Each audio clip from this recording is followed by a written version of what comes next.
Hello everyone! Narito ang mga nilalang ng tubig na tiyak mamamangha ka sa mga pinakakaibang itsura o anyo ng mga ito. Hindi mapagkakaila na marami talaga tayong nakakabaliw at mga imposibleng hayop dito sa ating mundo. Subalit, iilan-ilan lang ang makakapagbigay daan sa pagkakamangha. At ang iilan ay maitatanong mo pa sa iyong sarili kung totoo nga ba ang mga ito. Mula sa isdang aakalain mong alien ng dagat hanggang sa madamong dragon ng karagatan.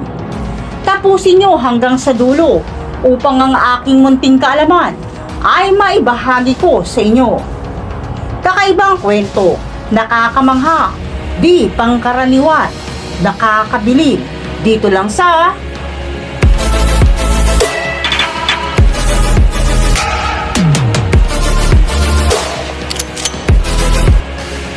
Ano-ano nga ba ang mga pinakakaibang nilalang sa ilalim ng karagatan?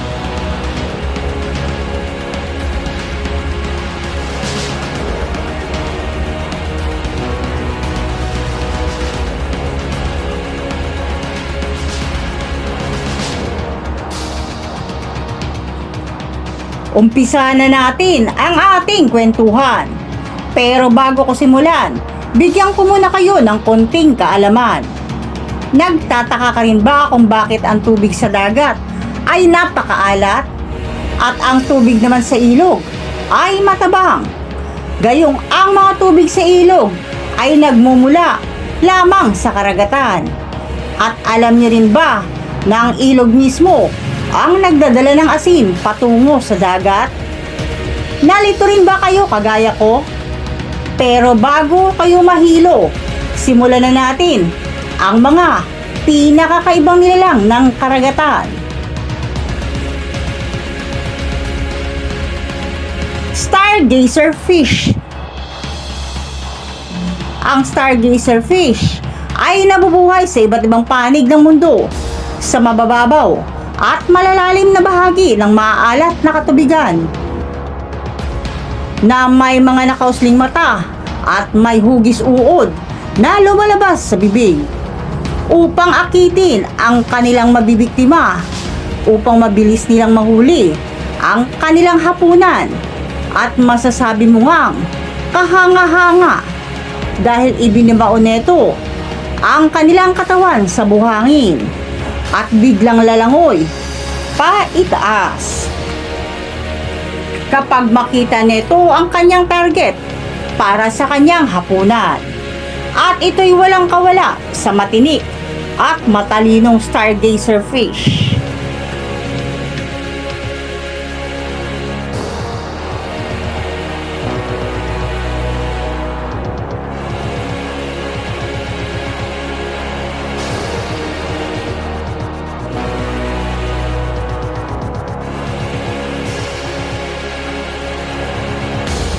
Antarctic Strawberry Feeder Star. Itong mga kaakit-akit na nilalang ay isa sa pinakamaganda at pinakanatanging hayop ng dagat. Ang mga feather star ay kilala din sa ibang tawag na crinoids, mga hayop ng karagatan na kayang igalaw ng malaya ang kanilang mga mabalahibong galaman, lumalangoy sa katubigan, maging ang paggapang sa sahig o ilalim ng karagatan. Natagpuan ito ng mga scientists sa Antarctica sa may lalim na tinatansyang 1,770 meters. Ang feather star ay may 20 pirasong galamay at mga iba't ibang kulay, gaya na lamang ng pula, asul, berde, kahil, dilaw, at may iba pang mga pattern o batik-batik na kulay. Ang kanilang mga galamay ay nababalutan ng malalagkit na balahibo na tinatawag na selya, na tumutulong makahuli ng mga maliliit na organismo sa kanilang kinakain. At ang pinakapambihirang kakayanan ng mga ito ay ang muling mabuo. Nakakaya nitong muling lumaki. Nakakamanghang isipin na mayroon palang mga ganitong nilalang na nakatago sa ilalim ng karagatan.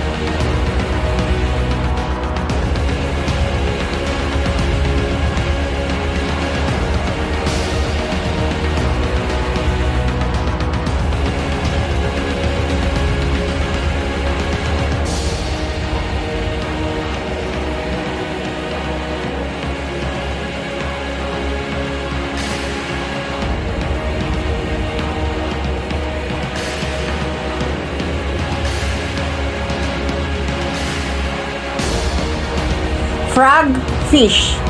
Ang palakang isda ay matatagpuan sa iba't ibang panig ng mundo na may tropical na dagat. Ang frogfish ay masasabing ito na ang pinakaibang nilalang na nabubuhay sa ilalim ng karagatan. Subalit, mahirap silang makita dahil sa maliban sa mga kulay nito. Maliliit lang sila at may sukat na laki hanggang sa 12 inches. Pero kung iisipin, ang kanilang itsura ay talagang kakaiba. Maski sa kanilang paggalaw, nasa halip na lalangoy paharap ay naglalakad lang sila sa sahig ng karagatan upang makahanap ng pagkain, mabibiktima, at upang mabilis rin nila itong mahuli.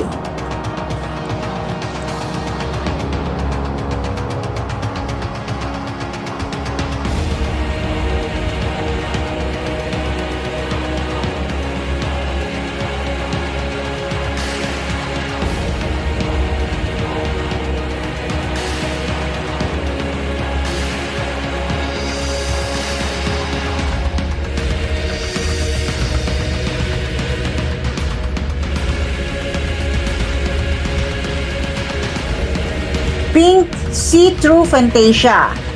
Ito na siguro ang pinaka nakakamangha at pinaka kakakaiba at kahangang hayop na may isip mo kung paano nagkaroon ng buhay ang mga ganitong hayop sa dagat. Sa maniwala ka at sa hindi, ang mukhang alien na ito ay isang uri ng sea cucumber. Na-discover ito noong taong 2007 sa 8,200 feet sa dagat ng Indonesia sa karagatan ng kanlurang Pasipiko. Pero walang pang nakakaalam kung saang karagatan naninirahan ang mga ganitong uring nilalang.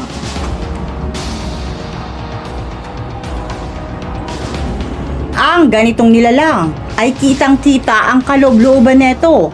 At ang nilalang na ito ay kusang lumulutang na sa halip ay lumalangoy. At may ginagamit din itong panlabang sandata kung sakaling makaramdam ito ng panganib. Naglalabas ito ng liwanag o ilaw sa kanyang katawan upang takutin ang mambibiktima sa kanya at upang lumayo ang mga ito.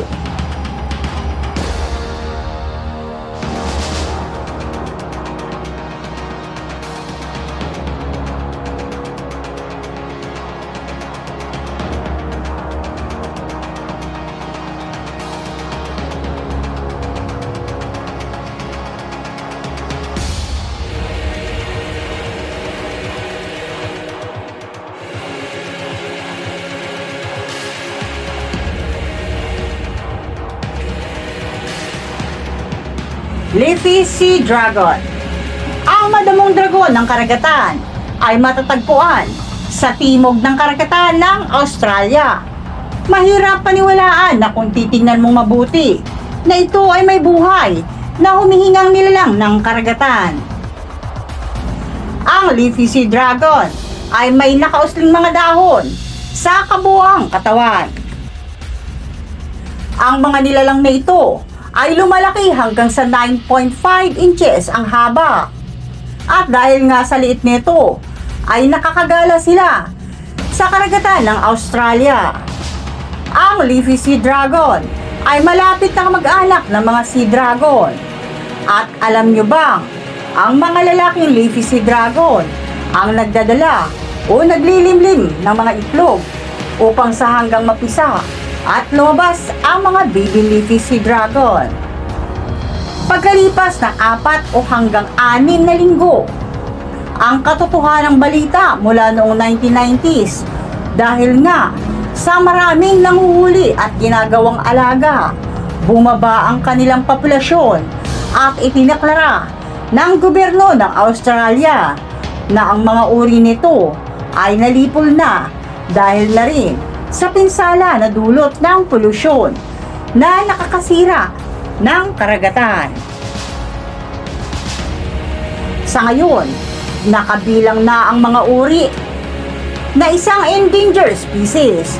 Ang hindi lang malinaw, maski ang mga eksperto ay hindi malinaw o hindi alam kung ano ang mga nambibiktima sa leafy sea dragon.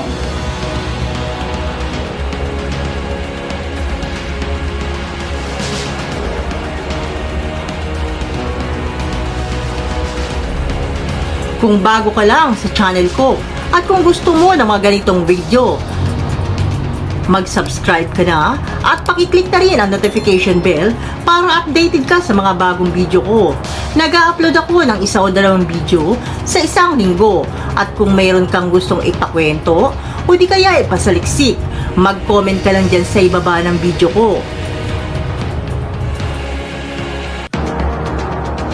Maraming salamat po at mabuhay po tayong lahat. God bless. Bye!